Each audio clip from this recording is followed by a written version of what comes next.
Assalamu alaikum hormatly adamlar. Garaşdyrys. Baqy tarap yurdumyz waqy çäderlikler we habarlarla tanıştyran Watan habarlar gepleşmede başlaýas. Garaşdyrys. Baqy tarap Türkmenistan döwletimizde hormatly prezidenti bilen parasat ýol başçylygyny alınıp barýan işler ajaýyp döwrümizde münasip ýollar bilen üstünlükde rewanşlanýar. Munyň şeýledigini hepden dowamyna wakalarym tutuş aýdynlygy bilen tasdiklaýar. 7 fevralda Türkmenistan'ın prezidenti Gurbanoglu Berdimuhammedowyň we Türkiýe Respublikasynyň prezidenti Recep Tayyip Erdoğanyň arasyna telefonu arkaly söhbetdeşlik boldy. Gaderli dogunum, şu ýetşilşirmli döwürde dören pursatdy iki çäk söhbetdeşlikde siziň ýagdaýyňyzy soramak üçin telefon arkaly saglyk amanlyk soraşmak isledim diýip hormatly prezidentimiz aýtdy. Döwlet başçymyz hut öz adyndan we maşgalasy ogly göregiň adyndan türk liderine hemem onuň maşgalasy Emine hanymy tez wagtda sagalmaklaryny arzu edip, olaň özlerine mahsus bolan gujur gaýraty we ruhy durnuklygy bilen bu keseli ýakyn wagtda ýeňip geçjekdiklerine we gutuljakdyklaryna berk ynam bildirdi. 8 fevralda hormatly prezidentimiz Gurbanogly Berdimuhammedow sany ulgamar kala ministrler kabinetiniň başlygynyň käbir ornwasarlarynyň hemem vilayatyň häkimleriniň gatnaşmagyny iş maslahatyny geçirdi. Oňa gatnaşylar alyp barýan işler barada hasabat berdiler. Milletlerimiz önümçiligiň diversifikasiýalaşdyrmagynyň we sany ulgama geçirmeginiň Türkmenistanyň ýanygyç energetika toplumynyň kuwatyny artdyrmagyň wajyp strategiýasy bolup durýanyny beledi. Çünki ötüşleň belentliklerine tarap ynamly barýany ýurdumyzyň ykdysadyýatynyň salyşykly ötüşine ýanygyç energetika toplumyna möhüm orun degişledir. Döwlet başçymyz ýakynda Türkmengaz döwlet konserne we Türkmen Geologiýa döwlet korporasiýasyna maýa goýum serişdeleriniň bölünip berilendigini tap, pudogy ýene-de maýa goýma kararyna gelendigini habar berip, Türkmenef döwlet konserni 250 million gowrak manat möçürde maýa goýumyny gönükdirmek baradaky karary gol çekýändigini aýtdy. Döwlet başçymyz Niýetgaz toplumyna munun meýlegim oňat netijeli işleň alınıp baryljagdygyny ynam bildirip, uly üstünlikleri gazanmagy arzu etdi. Hormatly prezidentimiz we bilimiň biziň üstünliklerimiziň we ösüşimiziň binýady bolup durýanyny berkarar döwletimiziň bagtyarlyk döwrüne giň gerimli maksatnamalaryň we belnamalaryň üstünlikli durmuşa geçirilýändigini beledi. Döwlet başçylary innovasiýalary hemem täze tehnologiýalary ulanmak bilen ýurdumyzda öňde barjy tejribeleri we ilmiň gazanýanlaryna dayanylýanyny nykdy. Olary halk hojulyk toplumynyň pudoklaryny izgederli ornaşdyryp, hemem ykdysady, syýasy, medeni we bilim mümkinçiliklerini ýokurlandyryp, biz ata watanymyzy izgederli ösüş ýoly bilen öň alyp barýas. Şoňa biziň zehinli ýaşlarymyzyň okumagy, ilmi mümkinçiliklerini ýokurlandyrmagy öwrenmekdir diýip milletlerimiz aýtdy. Hormatly prezidentimiz Gurbanogly Berdimuhammedow bu işleň ähmiýeti barada nygytap, degişli buyrug gol çekdi. Hormatly prezidentimiz ýurdumyzda öňünaş arasaçylyk çärelerini geçirmegi we bu gurda alyp barýan işleri gözegçilikde saklamagy dowam etmegi maksada laýykdygyny bellep, halkymyzyň saglygynyň döwlet siýasatymyzyň möhüm iller tutulýan ugry bolup durýanyny öňe çekdi. Hormatly prezidentimiz berkarar döwletimiziň bagtyarlyk döwründe öňde barjy tehnologiýalary ýurdumyzyň we dünýäniň iň gowy tejribesini ulanmagyň hasabyna dokma senagatynyň çal depkinleri bilen ösdürmek netijesinde diýarymyzyň dokma önümleriniň diňe bir içerki bazarlarda däl eýsem daşary döwletlerde de bäsleşlik ukyplygyny ýokurlandyrýanyny nykdy. Döwlet başçylary dokma senaty ministrliginiň dokmaçylary medeni merkeziniň binasyny gurmak hakyna karary gol çekdi. Döwlet başçylary sunugat dörejilik işgärlerine munun belegim ilham joşgyny we uly üstünlikleri arzu etdi. Hormatly prezidentimiz ýurdumyzda azyk bolçulugyny öpçün etmek boýunça öňde durýan wezipeleri üstünlikli ýerine ýetirmek wajypdygyny belledi. Owa hojulyk pudogyny ösürmekde ilmi taýdan esaslandyrylan çemleşmeleň netijeli peýdalanylmagyna, owa senat toplumyny öňde barjy sany tehnologiýalaryň ornaşdyrmagyna, suw serişdeleriniň rejeli peýdalanylmagyna möhüm ähmiýet berilmeliler. Milletlerimiz ýer eýelerini gollaw bermek we owa hojulygyny ösürmek boýunça munun beýlegi maksatnama bilen işleň amala aşyryljakdygyny belledi. 9 fevralda Türkmenistanyň prezidenti ýurdumyzyň ýaralawçylarynyň belen serkerde başly goşun generaly Gurbanogly Berdimuhammedow döwlet howpsuzlyk kençiniň nowbatdaky mejlisini geçirdi. Onu ýurdumyzyň har hukuk goraýjy idarelerini şu ýylyň ýanwar aýynda ýerine ýetirilen işleň jemlerine hemem howpsuzlyk we parahatçylyk öpçün etmek, bu dödümleň maddi enjamlaryň binýadyny munun beýlegi putulandyrmak, olaň işlerini kemleşdirmek meselelerini garaly. Mejlise gatnaşylar gün tertibindäki meseleler boýunça hasabat berdiler. Döwlet başçylarymyz har hukuk goraýjy idareleriniň işiniň geljeki beýnamalaryny ötüçekdi. Melelezirimiz ýaralyjyşlygyň mundan beýlegem östürmeginiň barşyna berk gözüçlük üçin etmek wajypdygyny aýdyp, bu dödümniň şahsy dödümniň hünär derejesini ýokurlandyrmak eler tutulýan wezipelerini berdigini belledi. Hemem bu babata birnäçe tapşyryklary berdi. Döwlet başçylygy paraxaçylyk töjülükli, insanperwer döwlet siýasatyna laýyklykda kabul edilen gorunç häsiýetine eýe bolan harby doktrinanyň esasyna harby hukuk goraýjy edaralaryň madden jamlyň binýadynyň ýedigderli berkidilýäniň nygtady. Ýurdumyzyň ýaralyjyşlarynyň belen serkerde başly harby gullukçylyk, durmuş öpçünçiligi meseleleriniň oňyn çözülmegi, olaň başga agdalary baradaky aladanyň ilkinji nowatdaky wezipeleň hatarına durýanyny belledi. Hormatly prezidentimiz harby gullukçylygyň ýaşaş durmuş şertleriniň hasam gowlandyrylmagy, netijeli zähmet çekmegi, watanymyzyň bekidine ak ýürekden gulluk edip, uly üstünlikleri kazanma uğruna toplumlaryň çärelen amal aşyrmalygyny nykdy. Melelezirimiz döwletimiziň geljekde de burada degişli işleri geçirjekdigini aýtdy. Döwlet howpsuzlyk kençlik mejlisiniň başga da birnäçe möhüm meselelere garaldy. Hemem olar boýunça degişli çözükler kabul edildi. 10 fevralda hormatly prezidentimiz Gurban Berdimuhammedow Ministrler Kabinetiniň başlygynyň guruluşyk toplumuna gödäwçilik edýän Ornwasary Purçekowyň haýyşy boýunça paýtatymyzda dörli täze desgalan birnäçesiniň taslamalary şeýle-de käbir guruluşyk desgalaryna alınıp barýan işleň barşy bilen taşdy. Şoň bilen baglykda döwlet başlarymyz Ministrler Kabinetiniň başlygynyň degişli ornwasarlarynyň Aşgabat şäheriniň häkiminiň Türkmenistanyň Senagatçylar we Telekaçylar Birleşmesiniň ýol başçysynyň hemem Boýuk Türkmen kompaniýasynyň wekiliniň hasabatlaryny dinledi. Melelezirimiziň ýygydarly tagallalary bilen birnäçe guruluşyk taslamalarynyň amal aşyrylmagy meýilleşdirildi. Hormatly prezidentimiz häzirki tanşlygynyň dowamyna şol taslamalaryň birnäçesini gözüne geçirdi. Hormatly prezidentimiz taslamalar bilen tanışyp, toplumyň şäher guruluşyk maksatnamasynyň öňde goýulan ähli wezipeleri çözmäge täzeçil we uýlanşykly çemleşmäni, öňde barjy tehnologiýalary we iň gowy dünýä tejribesini çekmege ugry edilýändigini belledi. Melelezirimiz täze desgalan guruluşynyň ähmiýetini nazarda tutup, oň guruluşyny ýokary hel derejesine we iki halkyň milli özbaşlygyna aýratyn öns bermek zerurdygyny öňe çekdi. Şäherlerde we owalarda toplumlaryň düzümi düýüple döwre waplaşdyrmak, halkymyzyň ýaşaş durmuş derejesini ýokurlandyrmak, hormatly prezidentimiziň başlanjy boýunça Türkmenistana ýygydarly amal aşyrylýan hemem watanymyzyň ähli sebitlerini, kunjoklerini gurşa bilen giň möçürli şäher guruluşyk maksatnamasynyň esasy maksadydyr. Elbetde ýurdumyzda ýeňlendirilýän ähli özgörtmeleň göz başyna ak mermerli paýtatymyz durýar. Ol özüniň ajaýyp desgalary bilen haýran galyrýar. Aşgabat häzirki zaman uly şäherini öwürmek bilen sebitde we dünýäde iň owudun hemem ýaşamak üçin has oňuýly şäherleriň birini öwürlýär. Soňky ýyllarda Türkmen paýtatynyň okulny özgörýän binagarlyk keşini ajaýyp binalaryň we desgalaryň tutuş toplumlary bezedi. Olar täze taryh egamyň hemem melelezirimiziň durmuş geçirýän oňyn döwlet siýasatynyň üstünlüge eýe bolýanynyň aýdyň nyşanyny öwürli.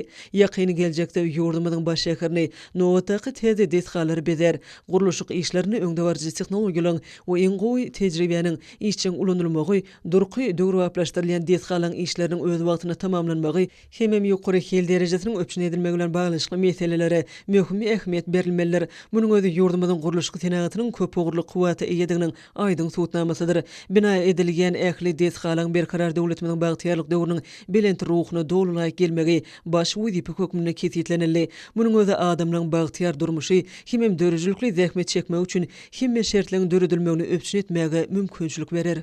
11 fevralda maslahat köşkünde hormatly prezidentimiziň Türkmenistanyň Milli Gençlik Halk Maslahatynyň başlygy Gurban Berdimuhammedowyň başlyklyk etmeginde Türkmenistanyň Halk Maslahatynyň mejlisi geçirildi. Bu forum biziň döwletimiziň we jemgyýetimiziň durmuşyny nowatdaky şanly waka öwürli. Mejlisiň gün tertibine 2021-nji ýylda alınıp barilen işleň jemleri ara alyp maslahatlaşmak, şeýle-de watanymyzyň munduny beýlegem güllep etmegini öpçün etmek boýunça döwlet siýasatynyň beýleki möhüm meseleleri girdildi. Hormatly prezidentimiz Halk Maslahatynyň mejlisine gatnaşyklary ýüzlenip, Türkmenistan paraxaçylygyň we näşmaň watany diýen şygarasynda üstünlükli geçen 2021-nji ýylda alınıp barilen işleň jemleriniň ara alyp maslahatlaşyljakdygyny, geljeki 30 ýyl üçin eň möhüm wezipeleň kesitleniljakdygyny, şeýle-de watanymyzyň munduny beýlegem güllep etmegini öpçün etmek boýunça döwlet durmuşynyň beýleki möhüm meselelerine garaljakdygyny aýtdy. Soňra Türkmenistanyň Milli Gençlik Halk Maslahatynyň başlygy Gurban Berdimuhammedow halk maslahatynyň meclisine açyk diýip aglan etdi. Türkmenistanyň döwlet senasy ýanglandy. Meleli Zirmet meclise gatnaşlary ýüzlenip, ministrler kabinetiniň geňişleri meclisiniň geçirilejekdigini, oň dowamyny hökümetiň geçen ýylda alyp baran işleriň jemlenilejekdigini, ministrler kabinetiniň başlygynyň ornwasarlarynyň, vilayet häkimleriniň hatabatlarynyň diňleniljekdigini, hemem olaň alyp baran işleriň netijelerine baha beriljekdigini, şeýle-de şu ýyly ýurdumyzy durmuş ykdysady taýdan ösürmek wezipeläriniň ara alyp maslahatlaşyljakdygyny aýtdy. Gün tertibindäki meseleler boýunça hatabatlara uly orun berildi. Ýurdumyzyň munun beýlegem ýygyderli ösürmegine gönükdirilen toplumlaryň çäreler üstünlikli durmuşa geçirilýär. Munyň özü ykdysadyýetyň ähli podoklaryna hemem sebetlerde durnukly ösüşiň saklanylmagyna ýardam berýär. Muňa geçen ýylyň makro ykdysadyýetyniň görkezleri aýdyň şaýatlygy diýe, hususan jemi içerki önümiň ösüşi durnukly häsiýeti eýi boldy. Bu babatdaky görkezji 2020-nji ýyl bilen deňeşdirilen 6,2 götürüm ýokurlyny, senaga toplumyna bu görkezji 9,2 götürüm, guruluşyk pudugyny 0,13 götürüm, ulugy ara gatnaşyk ulgamyny 4,13 götürüm, sewdada 8,8 götürüm, owa hojalygyny 3,18 götürüm, hyzmatlary ulgamyny 5,18 götürüm boldy. Geçen ýyl jemi içerki önümiň ösüşi 6,12 götürüm boldy. Garaşdyrlygymyzyň we betarapligymyzyň, parakatçylygyň hemem demokratiýanyň meýdemet gymmatlyklaryny özüne jemleýän kanunlary işläp taýýarlamak, hemem durmuşy ornaşdyrmak boýunça işler dowam etdirildi. Halk hojalygynyň ähli ugurlaryna diýen ýaly önümçiligiň belenen möçörleriniň aňryşäk ösüş depgini öpçün edildi. Böle harit sewda dolanşynyň we daşary sewda dolanşynyň görkezleri ýokurlandy. Maliýeleşdirmeň ähli çeşmeleriniň hasabyny özleşdirilen maý goýumlaryň möçöri 24,16 milliard manada barabar boldy. Milli ykdysadyýetimiň durly podoklaryna bilelikdäki maý goýum taslamalaryny amatly taýýarlamaga hemem durmuşa geçirmäge gönükdirilen netijeli işleri alyp baryly. Hyzmatdaşlyk etmeň täze ugurlar kesitlendi. Koronavirus pandemiýasy we köp ýurtlarda girdilen çeklendirmeler şertinde daşary ýurtly hyzmatdaşlary bilen sowda ykdysady gatnaşyklary giňeltmäge aýratyn üns berildi. Garaşdyrlygymyzyň howpsuz we asuda durmuşymyzyň kepili bolan ýurdumyzyň ýaragly güýçleriniň goranmak ukyban berkidilýär. Meleli Zirmet geçen ýyl gözüňe tutulan 30 deshanyň ýerine umumy bahasy 13 milliard manat bolan 73 sany iri deshanyň ulanmaga berilendigini kanagatlanma bilen belledi. Hormatly prezidentimiziň belleşi ýaly ýurdumyzy senaga taýdan ösdürmek we ykdysadyýetimizi sany ulgamy geçirmek boýunça işlerim kabul eden maksatnamalarymyza laýyklykda alyp barilýar. Sal ugruş wagtynda da öz wagtynda zerur çäreler görüldi. Halkymyzyň şol sana ýaş nesillerimiziň saglygyny we bagtyar durmuşyny öpçün etmek şerti hökmünde beden terbiýe we sportu ören uly ähmiýet berýär diýip döwlet başlygymyz belledi. Sonra hormatly prezidentimiz şanly we münasibetli berilen toy sadakatyna gatnaşmak üçin Türkmenistanyň Sewda Senagat edarasyna geldi. Meleli Zirmet sadakadan öň halk maslahatynyň meclisiniň aýratyn ähmiýetini nykdy. Döwlet başlygymyz ýurdumyzyň garaşsylygynyň 30 ýylynyň bayram edilen ýylyna ul üstünlikli gazanylanyny kanagatlanma bilen nykdyp, ulyň ählisiniň hökümetiň meclisiniň barşyny beýan edilendigini, geçen 2021-nji ýylda milli ykdysadyýetimiziň podoklaryna ýerine ýetirilen işleň jemleriniň jemlenilendigini aýtdy. Türkmenistanyň müftüsi asırlar aşıp gelýän ýaxşy desturlary eýerip toy sadakasyny teberik çykdy. Onu beýik bir bardan ýurdumyzyň awadançylygynyň, halkymyzyň bagtyarlyk derejesiniň ýokurlanmagy, ykdysadyýetimiziň ähli ugurlaryny ul ösüşlen gazanylmagy dilek edildi. Munyň özü jemgyýetimiziň durmuşyna aýratyn ähmiýeti eýi bolan taryhy çärelen milli dep desturlary bilen utgaşdyrylýanynyň nowatdaky beýanyny urly. Du tagym dadylandan soň aýat doga okuldy. Soňra hormatly prezidentimiz toy sadakasynyň dowamyna dutar çalmak bilen sadaka gatnaşanlara halk sazlarynyň jadylaýjy mukamlarynyň lezzet almagy mümkinçilik beren bagşy sazanylara minnetdarlyk bildirdi. Dutar ýasamak senetçiliginiň dutarda saz çalmak we bagşyçylyk sunuwatynyň UNESCO-nyň adamzadyň madedel meden mirasynyň sanawyna girdilmegi türkmen halkynyň döreden we kemilik derejesine getiren milli ruhy gymmatlyklarynyň sunuwatynyň dünýä derejesine ikrar edilýändiginiň nowatda qysutnamasydyr. Ýurdumyzyň ähli vilayetlerine de toy sadakalary berildi. Paýtatymyzyň Hezreti Umar meçidinde we ýurdumyzyň ähli vilayetleriniň meçitlerine okulýan juma namazlaryny ýagşy dile bilen edilýändigini belledi. Meçitlerde okulan juma namazlaryny beýik bir bardan ýurdumyzyň munun beýlegem gülläp ösmegi, bereketli türkmen topragyny awadan we bagtyar durmuşyň berkarar bolmagy, berkarar döwletimiziň bagtyarlyk döwrüne hormatly prezidentimiz Gurbanuly Berdimuhammedow tarapyndan öňe sürilýän ähli asylly başlanışlaryň üstünliklere beslenmek barada dilegler edildi. Hökümetin giňişlen meclisi dowam etdi. Onu hatawatlary giňgermerli. Türkmenistan parahaçylygyň anaşmagyň watyna gelende gallanyň we gowçanyň gowy hasly alındy. Hormatly prezidentimiz ýurdumyzda azyk haritlarynyň öňürüşini giňeltmek boýunça işleri dowam etdirmek möhümdigini belledi. Şeýlede dünýä ykdysadyýatyny emele gelen ýagdaýlar bilen baglykda içerki bazaryň bu önümleri bilen öpçün edilişini gowlandyrmak, azyk önümleriň bolşulygyny döretmek, o hujulugyny netijeligini artdyrmak boýunça zeruri işleri geçirmek möhümdir. Türkmenistan parahaçylygyň anaşmagyň watyna ýyly halkara gatnaşyklary babatda şowul boldy.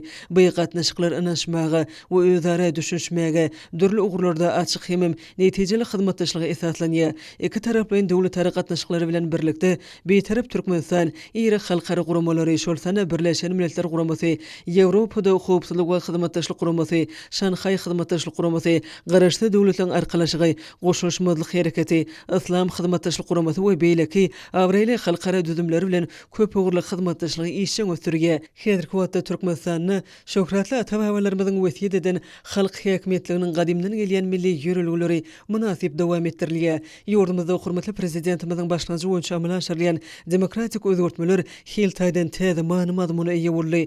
Türkmenistanyň milli gençliğiniň iki palataly parlamentiniň döredilmegi munyň aýdyň suwtnamasydyr. Onuň düzümine halk maslahaty we meclis geriýär. Parlament ulgamyna geçirilen bu özgörtme ýurdumyzyň kanun çykarjylyk edarasynyň taryhyna täze eýýamy açdy. 2021-nji ýylyň mart aýyna geçirilen halk maslahatynyň agzalarynyň saýlawlary türkmen halkynyň asyrlyň dowamyna kemale gelen demokratik gymmatlyklary, üýtgüwsiz agrarlygynyň suwtnamasydyr. Garaşdy döwletimiziň gazanan uly üstünliklerine öz zähmeti bilen ýardam edenleň ählisine, ministrlikler we puduq edaralarynyň ýolbaşçylaryna, hemem ýönökey zähmetkeşlere tüý sürekden minnetdarlyk bildirdi. Hormatly prezidentimiz şu ýylyň şygary halkyň arka dagly zamanysy diýilip kesitlenildi. Bu sözler uly many mazmuny özüne jemleýär. Bu şygary watançylyk ruhumyzy ýokurlandyrmagy, watanymyzyň munun beýlegim güllep etmegine gönükdirilen taslamalary we maksatnamalary amala aşyrmagy, ykysady kuwatymyzy berkitmäge, mäkrän halkymyzyň ýaşaş durmuş şertlerini hasam gowlandyrmaga ýardam bermeliler.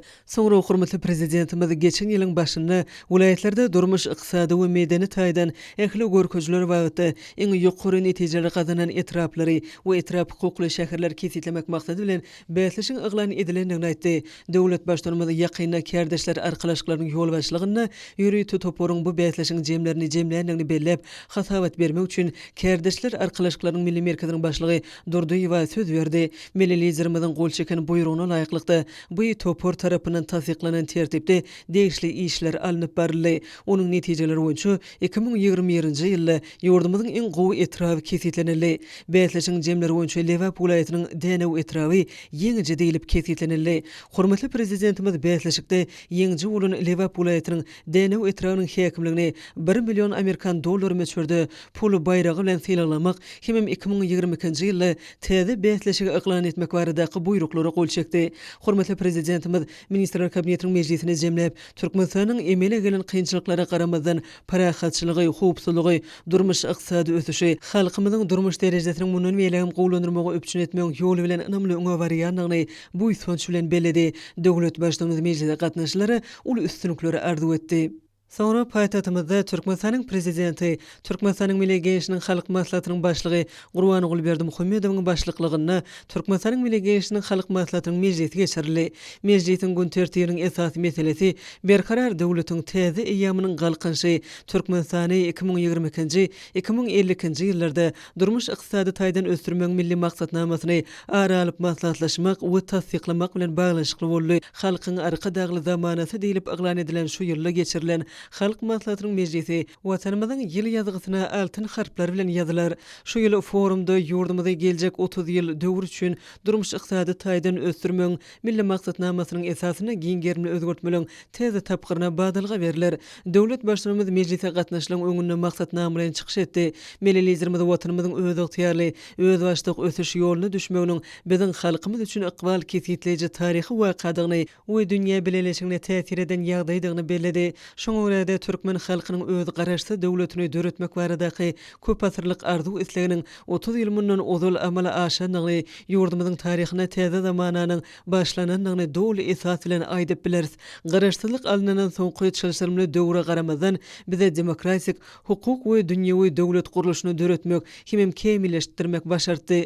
Döwlet häkimetiniň netijeli guruluşy döredildi. Ýyllar boýy toplanan tejribe arkaly döwlet edaralaryny kemilleşdirmek, milli iqtisadiýetimizi ezigderli döwre aplaşdyrmak amal aşarly.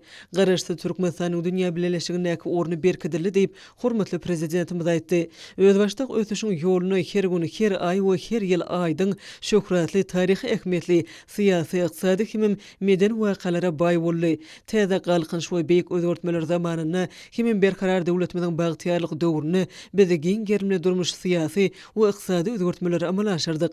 Biziň syýasy taýdan durnukly we agzyber jemgyýetimizde mähriban halkymyz öňde goýulan wezipleri ynam bilen amal aşyrdy. Şoň netijesinde durnukly syýasy, iqtisady we durmuş ösüşini gazanmagy başardyk diýip döwlet başlarymyz bellidi. Garaşdy watanymyz öňkü çyğmal binýada bolan ýurtdan dürli örümler önürýän senagat taýdan kuwatly döwlet öwrüli. Meni häzirki döwürde ählimiziň garaşdy döwletimiziň ykbaly we nesillerimiziň geljegi üçin egert uly jogapkärçilik çekýänligimizi aýratyn bellemek isleýän diýip melelizrimiz sözüni dowam etdi. Şoň orada gazanlanan bu üstünliklere garamazdan mukaddes watanymyzyň güllep etmeginiň hatirasyna munun beýlegen beýik işleri amal aşyrmak üçin biziň öňümizde ören düýpli wezipeler durýar. Hormatly prezidentimiz taryhy maksatnamanyň kabul ediljekdigini aýdyp, şol resminamanyň iler tutulýan ugurlaryny meclise gatnaşylan ünsüni çekdi. Biziň strategik meýilnamamyz geljekde öňde duran wezipeleri günnelik çözmek talap edýär. Sebebi dogry belenen maksatlaryň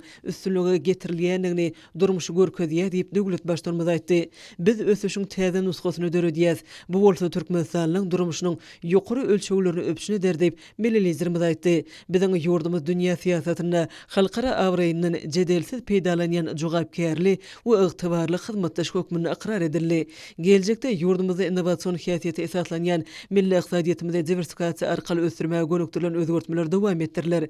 Geljekde ýokary we ekologiýa taýdan arasy tehnologiýalary esaslanýan gaýtadan işleýän önümçilik pudoklaryny ösdürmäge de hemme taraplarynı ýardam berler. Bu bolsa ýurdumyzyň dünýä iqtisadiýetyna barha artýan ornuny öpçün etjek, eksport mümkinçiligini meçhörni hasam artdyrmaga şert döredir. Garaşdy döwletimiz milli iqtisadiýetimiziň hereketlendirjek güýçlerinden biri bolan telekeçiligi geljekde de hemme taraplarynı gollar. Türkmenistan energiýa terişdelerini dünýä bazarlaryna iýermekde özüniň öňdeligini berkitmegi dowam eder diýip melelizrimiz bellidi. Dünýä bazarlaryna ýokary eslegden peýdalanýan neft önümleriniň görüşleri giňeldilmeler. Uglevodorod däl ugurlary mysal üçin vodorod ýanygyjy we biýa ýanygyjy ýaly ugurlarym ösdirilmeliler. Ekologiýa diplomatiýasyny munun beýlegen wagt etmek ören möhüm soraglaryň biri bolup durýar. Ekologiýanyň täze ölçeglerine laýyklykda energiýa terişdelerini gaýtadan işlemek we eň täze tehnologiýalary alşmak babatdaky hyzmatdaşlygy munun beýlegen ösdürmek geljekki işleň iler tutulýan ugurlaryň hataryna görkezildi. Geljek üçin öňde durýan wezipeler barada durup geçmek bilen hormatly prezidentimiz Türkmenistanyň energetika, ulug agrar pudogy, tebigy terişdeleri gaýtadan işlemek ýaly adaty ugurlarda ählimumy beýleşikde artykmaçlygynyň berkidiljekdigini we giňeldiljekdigini bellidi. O hojulugyny düýpli özgertmek hem dowam etdirler. Şeýlede suw öpçünçilik meselelerini çözmegiň öňde barjy ilmi tejribesi hem düýpli öwreniler. Hormatly prezidentimiz geljek üçin meýilnamylary bellep, elem giňişligini barlamak babatda başlanan işleň dowam etdirilekdigini aýtdy. Şeýlede dünýäniň sanly ulgam giňişligine işçen gatnaşmagymyza dowam ederiz. Melelizrimiziň beýleşi ýaly 2021-nji ýylda dünýäniň ähli ilatynyň 63 göterme internetden peýdalandy. Şolaryň arasynda ýurdumyzyň ilatyna da aýratyn orun degişlidir. Geljekde biz bilim, ilim we saglyk goruş ulgamlaryny özgertmeleri gyşarnyksa dowam ederiz. Munyň özi innovasiýalyň ornuny düýpli artdyrýan tehnologik özgertmeleň täze akymyny öwrüler. Döwlet başlarymyz dep desturlarymyzyň we medeniýetimiziň ähli wagtda köpdürliginiň we beýikliginiň milletimiziň genetiki gatnasy dagyny belledi. Meclisiň dowamyna millilizrimiz forma gatnaşlary we olaň üstü bilen türkmen halkyny dutar ýasamak senetçileriniň dutarda saz çalmak we bagşyçylyk sunugatynyň UNESCO-nyň adamzadyň maddi meden mirasynyň sanawyna girdilmegi bilen ýene-de bir gezek tüýsürekden utlady. Meniň aýdanlarymyň ählisi ata watanymyzy ösdürmegiň geljegi baradaky garaşlarymdyr. Bu meniň täze syýasy ugurumdyr. Şoň görä biz geljekde de maksady okulny we ruhy bilen zähmet çeker diýip melelizdirimiz nykdady. Döwlet Döwlet başlarymyzyň belleşi ýaly bugurda esasy umyt ýaşlara baglanylýar. Sebebi ýaş nesiller biziň ähli umyt arzuwlarymyzy geljekde amal aşyrmaly. Biziň häzirki döwürde amal aşyrýan işlerimiz ýaşlarymyz üçin edilýär. Ýakyn wagtda olur, edi diýarymyzyň kemil raýatlary bolurlar. Biziň belleýän wezipelerimizi işçiň durmuşa geçirmäge gatnaşarlar. Şeýlede garaşdy döwletimiziň geljeki ösüş ýoluny olur kesitlemeliler. Ýaşul nesiller dogry ýol bilen gitmekde we watany söýmekde ýaş nesillere ýardam bermeliler. Biziň ýaşlarymyz ýaşul nesillerden görül almalylar diýip hormatly prezidentimiz nykdy. Biziň geljegimiz hem ýaşlar bilenler. Ýaş nesilleriň paýyna geljekde düşýän möhüm jogapkärçiligi biz garaşdy watanymyzyň döwlet senatyna täsirli beýan etdik. Muny döwlet senatyna şeýle setirlerim tasdiklaýar diýip hormatly prezidentimiz Gurbanoğlu Berdimuhammedow aýtdy we döwlet senatynyň setirleri getirdi. Harsatlar almaz, synyrmaz siller, nesiller döş gerip gorar şanymyz. Bu setirler türkmen döwletiniň geljeginiň ýaşlarymyzy, biziň nesillerimizi we olaň mukaddes watanymyzyň ykbaly üçin jogapkärçiligine baglydygyny ýene-de bir gezegem şaýatlygy diýe sözüniň dowamyny milletizmimiziň taşıýaly alparyan oňy siýasatymyz netijesinde biz zekinli ýaşlaryň neslini kemale getirdik. Bu bolsa bize adam mümkinçiliklerimizi gorap saklamagy we berkarar watanymyzyň gullap ösmek ýoly bilen öňe gitmegini dowam etmäge ören uly mümkinçilik berýär. Ýaşlar biziň geljegi bolan ähli umyt arzuwlarymyzyň amala aşmagydyr. Watanymyzyň buýsonjudyr, hemem üstünlikleridir. Türkmenistanyň täze nesli, täze ösüş ugrunyň hereketlendiriji güýjüne öwrülmeliler. Olar öz nesliniň jogapkärli we gujur gaýratly, ören sowatly hemem sagdyny wekilleri bolarlar.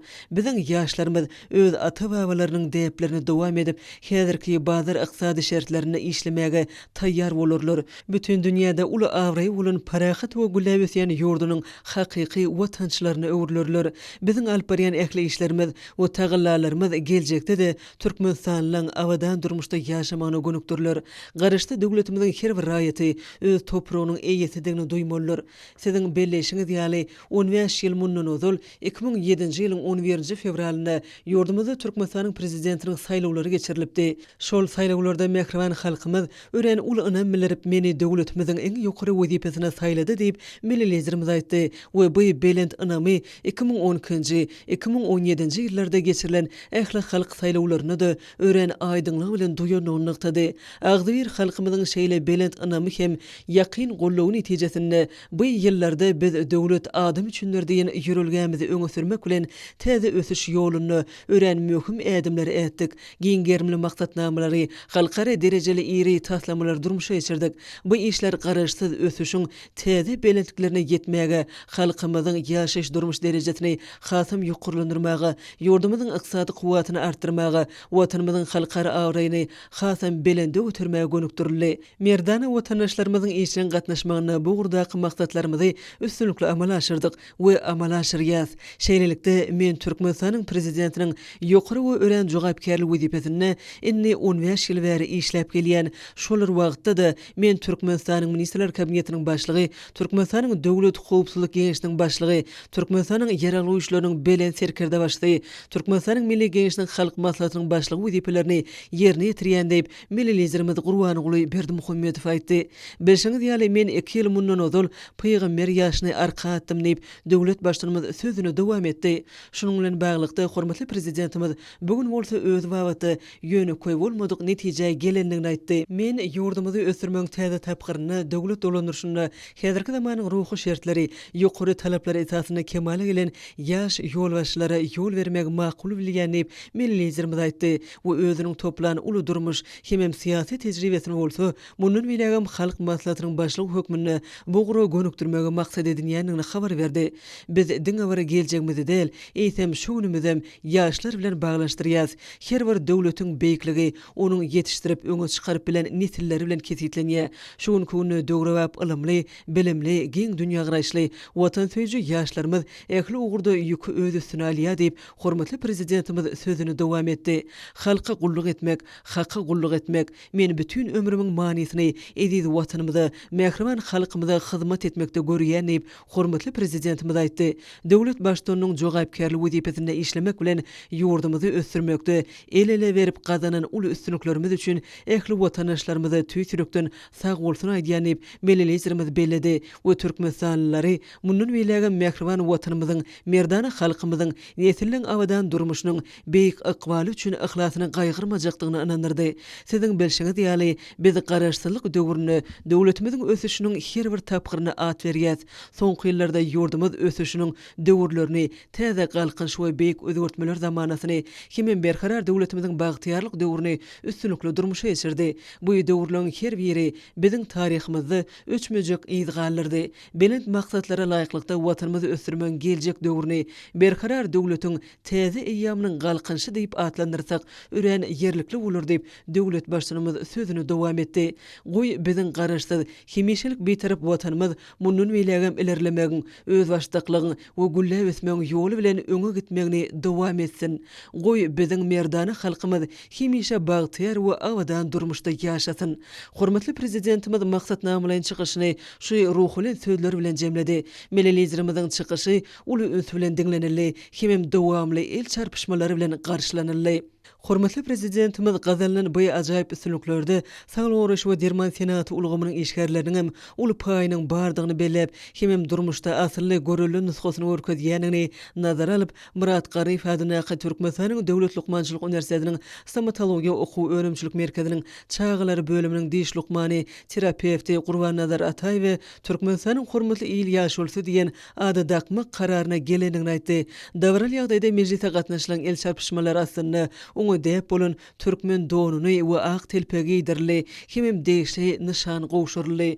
Uly hormat sarpasy üçin hormatly prezidentimize tüýsürekden hoşallyk bildirip we munyň özü üçin aýratyn jogapkärçilikdigini nygtap, Ataýew munun beýlegem döwlet başlarymyzyň başyny başlan oňun özgörtmelerini, hem milletiň agdy berligini we jebitligini, jemgyýetde parahatçylyk we durnuklygy putulandyrmagy, edýät watanymyzyň güllep ösmegine gönükdirilen giň germli maksatnamalary durmuşa geçirmekde ähli taýlanlar etjekdigine inandyrdy. Ýurdumyz üçin uly ähmiýetli çözütleri kabul edýän Halk Maslahatynyň mejlisiniň arek etmesini Türkmenistanyň Milli Geňişiniň Halk Maslahatynyň başlygynyň ornbasary Babaýewiň başlyklygyna maslahat geçirildi. Oňa Aşgabat şäheriniň hem welaýatlanyň wekilleri, döwlet ödümleriniň jemgyýetçilik guramalarynyň hem syýasy partiýalaryň ýolbaşlary gatnaşdylar. Maslahatyň dowamyna mejlisiň gün tertibine girdilen meseleler boýunça pikir alşmalar boldy we melelizirimiziň taryhy çykyşynda öňe sürülen başlanýşlary hem 2022-2050 ýyllarda ýurdumyzda durmuş ykdysady taýdan ösdürmek maksatnamasyna we onu kesitlenen wezipeler ýerine ýetirmek möhüm ugurlaryna aýratyn üns berildi. Maslahatda gatnaşyjylar ýurdumyzyň ähli sebitleriniň wekilleriniň çykyşlaryna beýan ediljek teklipleri ara alyp maslahatlaşdylar. Şuň bilen baglanykda arkada prezidentimiziň jogapkärlik wezipeleri watanymyzyň hem halkymyzyň ykbaly üçin jogapkärçiligi öz üstüne almagy ukyply ýaş ýolbaşlary öňe sürmek barada beýan eden pikiriniň wajypdygy belenildi. Maslahatyň dowamyna garalan meseleler barada pikir alşmalar soňra Milli Geňişiň Halk Maslahatynyň mejlisiniň barşyna dowam etdirildi. Döwlet başlarymyz mejlisiň dowamyna forma gatnaşyklary ýüzlenip, ýurdumyzyň geljeki ösüş döwrüni berkarar döwletiň täze eýýamynyň galkynçy diýilip atlandyrylanyny belledi. Şol esasda Türkmenistany 2020-2050 ýyllarda durmuş ykdysady taýdan ösdürmek milli maksatnamasy taýýarlandy. Watanymyzyň bedewatly ösüşlerini täze badalga berjek, uzak geljek nazarlayan maksatnamany durmuşa geçirmek bagtyar ýaşlaryň paýyna düşýär. Hut şonuň üçin hem ilmli, bilimli, ösün tehnologiýalardan baş çykarýan watan söýji, zähmet-söýür ýaşlary terbiýelemek möhüm ähmiýete ýa bolýar. Şoňa görä de bilimli, zähmet-söýür, ýokary tehnologiýadan oňat baş çykarýan ýaşlary, hakyky watançylary terbiýelemek esasy wezipe bolup durýar. Döwlet başlarymyz mejlisi dowam edip, ýurdumyzy munun beýlegem güllüdip ösdürmek maksady bilen berkarar döwletiň täze eýýamynyň galkynçy Türkmenistany 2022-2050 ýyllarda durmuş ykdysady taýdan ösdürmek esasy ugurlary hakynda kararyň kabul ediljekdigini belledi. Soňra melelizirimiz şowkuly el çarpışmalary arasynda deýişler resminama gol çekdi. Soňra çykyşlary uly urun berildi. Garaşsyzlyk ýyllar içinde ýurdumyzyň asyrlara barabar ösüş ýoluny geçendigi belenildi. Döwleti dolandyrmagyň, durmuş ykdysady ösüşiň baý tejribesi toplanyldy. Melelizirimiziň başlanjy bilen işlem taýýarlanan geljek geljeki 30 ýyla nazarlayan maksatnama watanymyzy ötüşüň täze belentliklerine çykarar. Halkyň arka dagly zamanasy şygar bilen geçýän şu ýylla uzak möhletini ýetlenen her bir maşgalanyň awadançylygynyň ýokurlandyrylmagyna ýardam berjek bu maksatnamanyň kabul edilmegi gowunurjudyr. Halk maslahatynyň garamagyna hödürlenen ýurdumyzy geljeki 30 ýylda durmuş ykdysady taýdan ösürmegiň täze maksatnamasynyň iň nurany arzulary hemem anyk wezipleri özüne jemleýänligi belenildi. Maksatnamanyň berkarar döwletiň täze eýamynyň galkynşy Türkmenistany 2020-2050-nji ýyllarda durmuş ykdysady taýdan ösürmegiň milli maksatnamasy diýilip atlandyrylmagy aýratyn nygtylmagy münasipdir. Munyň özi hormatly prezidentimiziň parasatly başdanlygyny ýurdumyzyň ösüşiň rowaşlygyň täze döwrüne gadam basýanyny aňlatmak bilen her birimizde ul ruhlanetlik döredýär. Watanymyzda bolup geçýän giň gerimli özgörtmeler, bu ýa-da ösüş özgörüşler milletizmimiziň ady, giň gerimli işleri we pähim paýhasly başdanlygy bilen baglydyr. Türkmen halkyna mahsus bolan halipaçylyk ýörelgesiniň ähmiýetini ýygtally. Şol ýörelge watany söýgüni, milletimiziň ruh gymmatlyklaryna ıgrarlygy, şol sany öz göz başlaryna hormat goýmagy, parasatly, şalasyny adalatly, üstünlikli, awraýly, terbiyeli bolmagy ymtylmagy jemleýär. Hormatly prezidentimiz tarapyndan işlem taýýarlanan döwletimiziň munun beýlegim ýygydyryly ösürmek baradaky maksatnamada häzirki zaman şertlerinde aýratyn wajyp bolan bu ýörelgeler jemlenilýär. Maksatnama ýurdumyzyň kuwatynyň binýadyna duran döwletimiziň, halkymyzyň, jemgyýetimiziň her bir adamyň behgitlerine esaslananlar. Ol parahatçylygyň we agdybirligiň, jewitligiň we awadançylygyň sağlaşygyny özüne jemleýär. Soňra hormatly prezidentimiz ýygnananlara ýüzlenip forumyň barşynda ýaşlyň geljekde ýurdumyzy dolandyrmaga gatnaşmak baradaky teklifiniň maqullanyny nogny bellädi. Şuň bilen baglyqda saýlawlary we salat-salşyklary geçirmek boýunça merkezi toparyň başlygyna Türkmenistanyň konstitusiýasy we kanunçylygy esasyna degişli işleri geçirmek tapşyryldy. Soňra hormatly prezidentimiz foruma gatnaşyjylary we ähli watandaşlarymyza jemleýici sözü bilen ýüzlendi. Döwlet başlarymyzyň beýleşýäli buny ýene bir gezek ata-babalarymyzyň aňardan gelýän dep desurlaryna laýyklykda halk bolup agdybirlikde döwlet ähmiýetli maslahat geçirdik. Ýurdumyzyň geljeki ykbalynyň meselelerini ara alyp maslahatlaşdyk. Hormatly prezidentimiz foruma gatnaşyjylary minnetdarlyk bildirip, hemmeleri berk jan saglygyny, rowaşlygy, maşgala awadançylygyny, munun bilegim ata watanymyzyň gullap etme uğruna alyp barýan asylly işlerini ul üstünlikleri arzu etdi. Şuň bilen döwlet başlarymyz Türkmenistanyň Milli Geňeşiniň halk maslahatynyň mejlisini ýapyk diýip aglan etdi. Belentden ýanglanan Türkmenistanyň döwlet senasy forumyň ajaýyp jemlenmesine uğruldy. Döwlet senasynyň belent owadlary ýurdumyzyň her bir raýatynyň kalbyny, milletizmimiziň başdanlygyny, parahatçylyk, dörejilik we ösüş ýoly bilen täze belentliklere tarap önamly barýan ediz watanymyza hakyky buýsunç duýgusyny döredýär. 12 fevralda Türkmenistanyň prezidenti Gurbanuly Berdimuhammedow özi ýurdunyň hökümet wekiliýetine ýolbaşlyk edip Türkmenistana gelen Gazagystan Respublikasynyň premier ministriniň birinji ornbasary Roman Skляр kabul etdi. Türkmen Gazagystan gatnaşyklarynyň şu güni ýagdaýyny hemem geljegini ara alyp maslahatlaşmagyň barşyna Gazagystanyň prezidenti Kasym-Jomart Tokaýewiň geçen ýyl Aşgabatda bolan döwlet saparynyň hemem Merkezi Aziýanyň döwlet başdanlarynyň 3-nji konsultatiw dowuşugynyň çäklerini iki döwletiň liderläriniň dowuşugyny gazandan alalaşyklaryň ýerine ýetirişiniň meselelerini ulugla logistika ulugamy, energetika, owu hojalygy, senat kooperasiýasy ýaly wajyp orlarda hyzmatdaşlyk geňeltmek mümkinçiliklerine garaldy. Söhbetdeşligiň barşyna milletizmimiz hemem mehman söwda ykdysady ulgamda Türkmen Gazagystan hyzmatdaşlygynyň geljegi barada pikir açdylar. Hepdeniň dowamyna möhüm wakalar, mehriban arkadagymyzyň ýurt behgitli döwlet ähmiýetli işleriniň rowaşlanýanyny, watanymyzyň ähli wagtlarda ýokur depkinlerde ösýänligini eşkär etdi. Şuň hormatly prezidentimiz Gurbanuly Berdimuhammedowyň Türkmenistanyň Milli Geňeşiniň halk maslahatynyň 11 fevralda geçirilen mejlisinde beren tapşyryklaryny laýyklykda Türkmenistanyň saýlawlary we salat-salşyklary geçirmek boýunça merkezi toparyň mejlisi geçirildi. Ýurdumyzyň konstitusiýasyna hemde kanunçylygyna laýyklykda Türkmenistanyň prezidentiniň saýlawlaryna taýýarlyk görmek gün tertibiniň esasy meselesi boldy. Meclise saýlawlar we salat-salşyklary geçirmek boýunça merkezi toparyň, onuň ýanyna dördülen iş toparyň awalary, siýasy partiýalaryň hemde jemgyýetçilik gurumlarynyň, köpçülikden habar berişleri işleriniň wekilleri gatnaşdylar. Saýlawlar we salat-salşyklary geçirmek boýunça merkezi toparyň ýolbaşçy mejlisi açyp, Türkmenistanyň Milli Geňeşiniň halk maslahatynyň döwletimiziň hemde jemgyýetimiziň durmuşyny şanly waka bolan mejlisiniň taryhy ähmiýetini ykdydy. kabul edilen biniyatlaryň resmi namalara hususanam berqarar döwletiň täze iýamynyň galkynşy, Türkmenistan 2020-nji 2050-nji ýyllarda durmuş ykdysatyny ösürmek milli maksatnamasyny, şonuň ýalym milli liderimiziň tapşyryklaryndan gelip çykkan täze wezipleri aýratyn ünsürli. Mälim bolşaly döwlet başlanymyz ýurdumyzyň ýokary wekilçilikli idarasynyň işiniň marşyny, ýurdumyzyň ötüşiniň täze tapbyryny, döwlet dolanýaryny, häzirki zamanyň ruh şertleri, ýokary talaplary esasynda kemale gelen ýaş ýolbaşçylara ýol bermegi dol gollaýanyny aýdyp, ýöneköý bolmadyk netije gelendigi, bu özüniň toplan uly durmuş hemde syýasy tejribesini mundan beýlägen Milli Geňeşiň halk maksadynyň başlyk hökümini bu ugra gönükdirmegi maksat edilýändigini habar berdi. Şonun bilen maglykda Milli Geňeşiň Mejlisiniň karary bilen Türkmenistanyň Konstitusiýasynyň 81-nji maddasyny, Türkmenistanyň Saýlaw Kodeksiniň 86-njy maddasyna laýyklykda 2022-nji ýylyň 12-nji martyny Türkmenistanyň prezidentiniň saýlawlaryny geçirmek bellenli. Kodeksin bu maddasy möhletiniň öň saýlawlary geçirmek bilen baglanşyklylar. Şeýlelikde saýlawlar we salat farçlar geçirmek boýunça merkezi topar 2022-nji ýylyň 14-nji fevralynyň başlap bir näçe tapgyrlary dalaşgärleri ködürlemegi, olar hasap almagy, saýlawçylar bilen duşluklar we beýlekler ölçün alýan saýlaw mewsüminiň başlanýanyny elan edýär.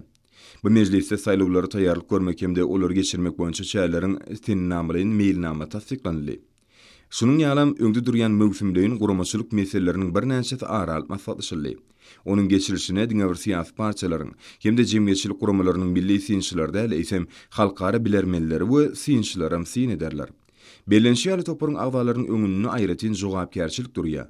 Bu möhüm jemgyýetçilik syýasy şäheriniň üstünlükli geçirmegi köp babatda olaryň taýyk hemde sazlaşykly işine barlar.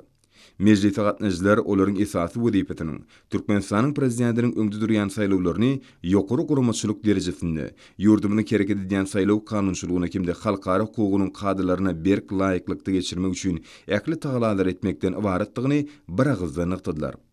Giň möşwerli işe badalgy berildi. Ol tasdiklanan sinenamalaryň mailnama laýyklykda ýetgiderli geçiriler. 14 fevralyn bolsa, syýasy parçalar kimde raýatlaryň teklipçiler toparlary ýokary döwlet wezipetini özleriniň dalaşgärlerini ködürlemek boýunça ýygnaklar geçirip başlarlar. Mejlisde aýdylan habarlar gödüňüne tutup, hemde saýlawlary geçirmek boýunça mundan beýlägen wezipelerden uralyp, beýleki meselelerde garaldy. Olar boýunça degişli çözgütler kabul edildi. Hormat prezidentimiň taýsir taýlalary netijesinde döwletimizde kämil bilim ulgamy dördülip, ýaş nesillerimiň döwrüwap bilim almagy, ilmi dörejilik işi bilen meşgulanmagy, beden we ruh taýdan sagdyn bolmak üçin giň möşwerli möhüm özgertmeler amal aşyrylýar we ähli şertler döredilýär. Ýurdumyzda ilmi we bilimi ösürmek boýunça alınıp barylýan giň möşwerli işler ýaşlara aýratyn hyjy, joşkun bilen okumagy goltky berýär. Olaryň watanymyzyň şan şöhratyny artdyrmagy münasip goşunt goşmagyna giň ýol açýar. Ýurdumyzyň umumy bilim berýän mekdepleriniň okuwçylarynyň halkara bilim tatlama we dörejilik beýatleşiklerini gadanýan üstünlükleriniň ýyl saýyn artmagy, hormatly prezidentimiziň bilim ulgamyny alyp barýan özgertmeleriniň ajaýyp miweleridir. Ýurdumyzyň bilim edaralaryny hormatly prezidentimiziň karary bilen tasdiklanan Türkmenistanyň daşary ýurt dillerini okutma we kämilleşdirme konsepsiýasyny üstünlükli amala aşyrmak boýunça giň erimli işler amala aşyrylýar. Türkmenistanyň bilim ministrligi we magtumuladyna ýaşlar guramatynyň merkezi geňeşi ötüp gelýän ýaş nesliniň dil we meden bilimleriniň hilini ýokarlandyrmak, olaryň daşary ýurt dillerini çuňur öwrenmäge bolan höwetlerini artdyrmak, mekdep okuwçylarynyň dil başarnyklaryny kämilleşdirmek we zihinli okuwçylary ýüze çykarmak maksady bilen ýurdumyzyň umumy bilim berýän mekdepleriniň 8-nji 11-nji synplaryny okuyan okuwçylarynyň arasynda halkyň arkadagyly zamana diýen temada ingliz diline düzme ýazmak boýunça beýatleşik iglan etdi. Ýurdumyzyň jemgyýetçilik guramalarynyň merkezi binasyna beýatleşiň döwlet tapgarynyň jemlendi. Beýatleşiň jemleýiş tapgaryna tapawutlanan düzmeler ýazan mekdep okuwçylary ýeňji diýilip iglan edildi. Hemem Türkmenistanyň bilim ministrliginiň magtumuladyna ýaşlar guramatynyň merkezi geňeşiniň diplomlary we ýadygarlyk sowgatlary bilen tiýaglandy. Hormatly eleşir, häzir bolsa gepleşigimizde hepden dowamyny araşdyrýan howa barada ýurdumyzyň gidrometeorologiýa barada gullyk tarapyndan taýýarlanan maglumaty siziň dikkatyňyza ýetirýär. Salam alyk ezizileşler, hormatly eleşler. Bilşiňiz ýaly türkmenleriň milli ýyly senenamasynyň ahyrky garaşy döwrü dowam edýär. Mehriban adamlar, geliň bolsa fevral aýynyň 14-inden fevral aýynyň 20-sine çenni hepden dowamyny ýurdumyzyň welaýetlerine hemde paýtagtymyzda bolmagyna garaşylýan howa maglumaty bilen tanışyp bolalım. Yani gelecek hepdanyň başynda we ahyrynda ýurdumyň çaýyny günmäterden şeýle howa akynyň aralaşma netijesinde diýarymyň balkal ahal we lewap bolaýtlaryny ýagnyň ýagmagyny şeýle-de howanyň gejemki temperaturalarynyň hepdanyň ahyrynda azkem ýokarlanmagyny garaşylýar. Hastakygy ýurdumyň balkany welaýatyny üýtgäp duran mutly howa bolup hepdanyň ahyrynda azkem ýagşy ýagar. Demirat günogurdan günogura urnet gödýän tezlik sekundda 8-13-den 12-17 metr etýän şymal öňsmygy hemde howanyň temperaturasynyň gejelerine 4 gradus sowukdan 1-6 gradus aralygyna maýyl, gündüzlerine 11-16 gradus, welaýatyň Kanariýa etraplaryna 5-10 gradus maýyl bolmagyna garaşylýar. Diýarymyň ahal welaýatyny üýtgäp duran mutly howa bolup hepdanyň başyna gara çykly ýagşy ýagar.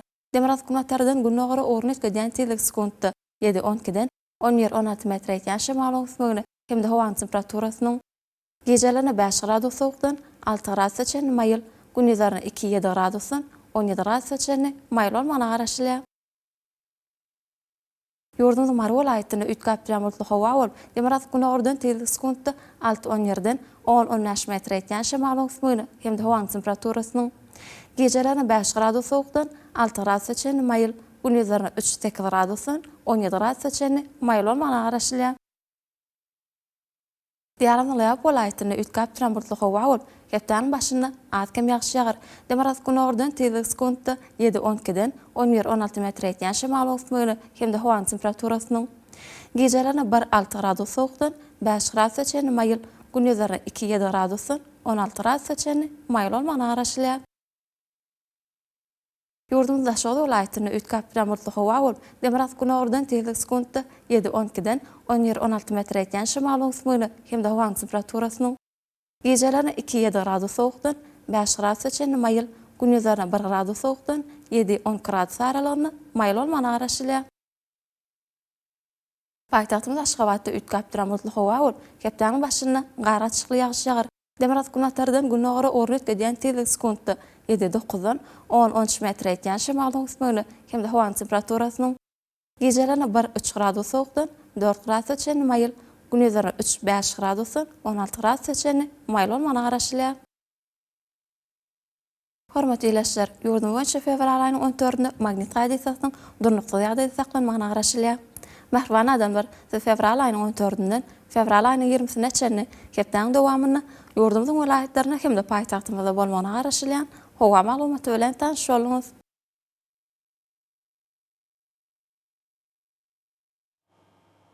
Edil watandaşlar, gyş paslaryna günüň dowamyny howanyň derejesiniň üýtgäp durýanlygyny nazar alyp, paslyň aýratynlyklaryna laýyklykda geyinmegi, şeýle hem häzirki wagtda howada tozan bölejikleriniň kadadan 4 göterim artmagy, hemem howanyň akymynyň üýtgemegi bilen baglanşykly howa şertleriniň adamyň bedenine ýetirip biläjek oňaýsız täsirleriniň öňüni almak maksady bilen agyz borun örtügini ulanmakly maslahat berýär.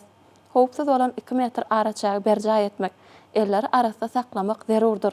Mähriban ýerleşler, bulary berjay etseňiz, ýylyň senlik basyny öz saglygyňyzy gorap bilersiňiz.